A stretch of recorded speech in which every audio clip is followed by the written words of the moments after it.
Good evening, and thank each and every one of you for coming, and especially our advisory group. And this is our last night together as a group, and we've done a great job, I think, and so I'm very proud of you.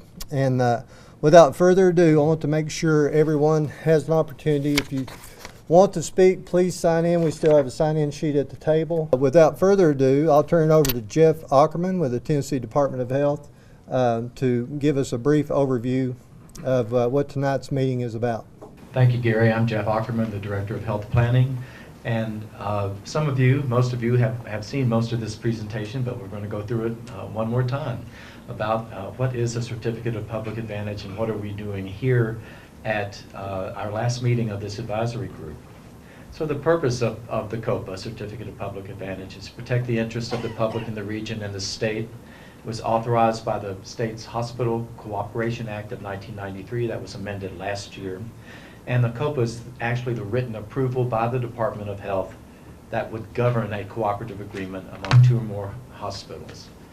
To apply for a COPA, the hospitals are required to submit an application with a lot of detailed information and a lot of data about the proposed merger. And examples of that information submitted includes the actual cooperative agreement, any plans to integrate services, financial details, a plan of separation, and a whole lot more. And the applicants have the burden of showing that the benefits of the proposed merger outweigh any disadvantages resulting from the loss of competition. So, Mountain States and Wellmont submitted an application for a COPA to the Department of Health on February 16th of this year. We have just recently received access to view additional information considered by the parties to be confidential or competitively sensitive. And we received that on May 17th. The department is reviewing this new information for completeness, and we're waiting for the parties to submit their responses to additional questions that we asked of them in a letter dated April 22nd. So once the department determines that the application is complete, we've deemed it complete, a 120-day review period will commence. During that time period, we will evaluate the benefits and disadvantages of the proposed cooperative agreement to merge, and we've just shown you some possible benefits and possible disadvantages up there. So the purpose of this advisory group is to come up with a proposed index of measures. And what is this index? If a COPA is issued, the department will be responsible for ongoing active state supervision according to our recently promulgated state rules. This supervision has to be informed and will be informed by a transparent index of measures designed specifically for this particular Certificate of Public Advantage if it's issued. That will include measures of population health, access to health services, economic factors, and other factors.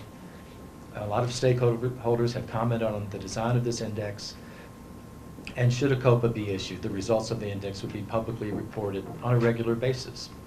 So here we are with our index advisory group. You've met them before, seen them before. They are again making a recommendation on index measures. They're not making a recommendation on whether or not the COPA should be approved. And here are their names, and you see them all up here in front of you. And it's been a pleasure, I just have to say, to see you all again and to have worked with you and to see your improving health trends, because I've seen those in a couple of you.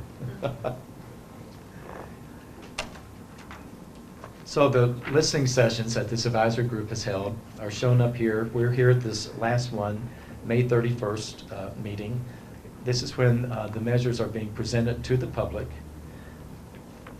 The meetings we held in the past had external stakeholders, internal stakeholders, and members of the community specifically targeted. And now, we also want you to remember that next week, June 7th, there is a public hearing specifically to ask the public, should the COPA be issued? And what should the department consider during ongoing supervision of a potential COPA?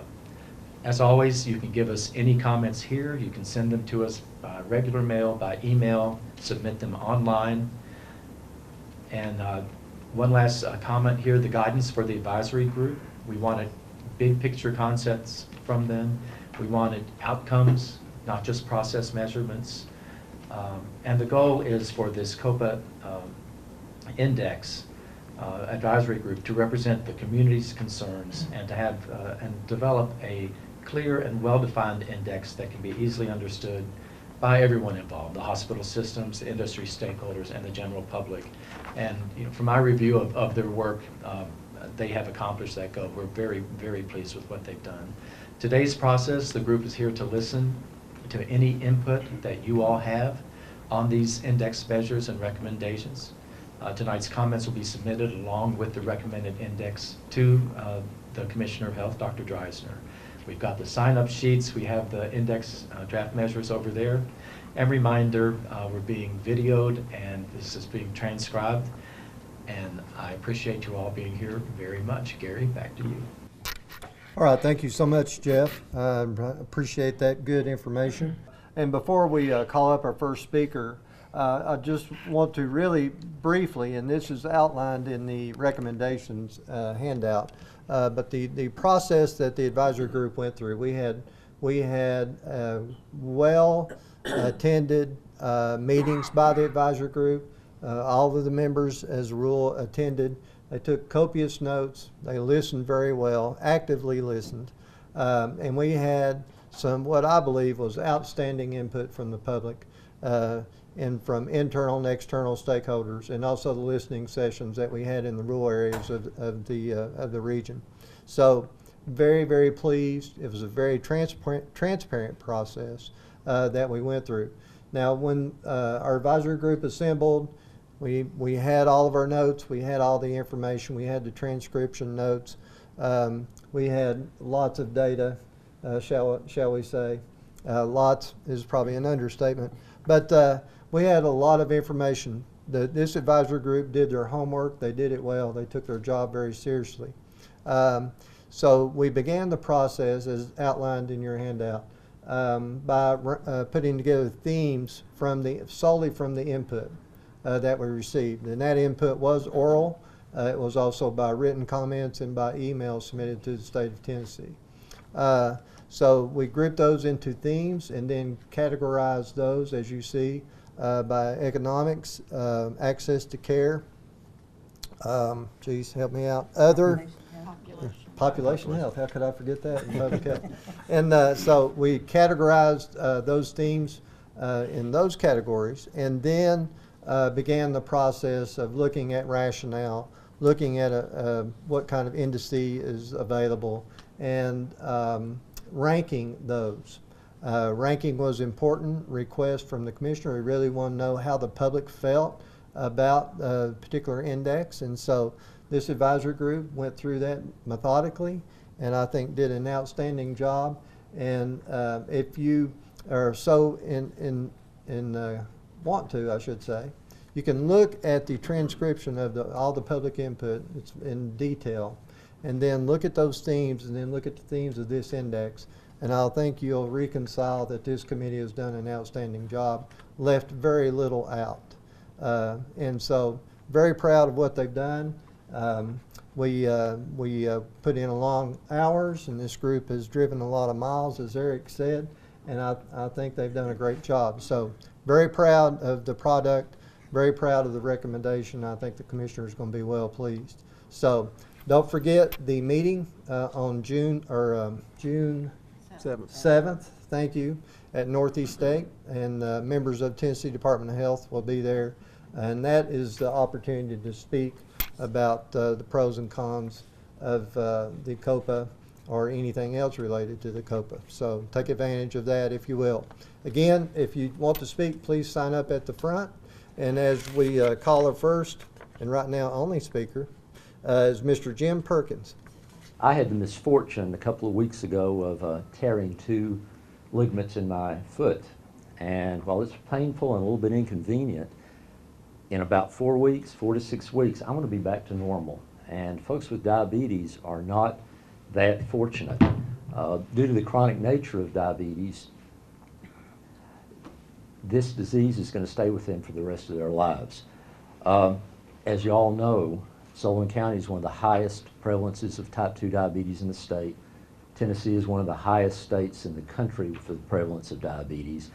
And with that in mind, Wellmont is very pleased that you have ranked diabetes number 4 in the index for population health.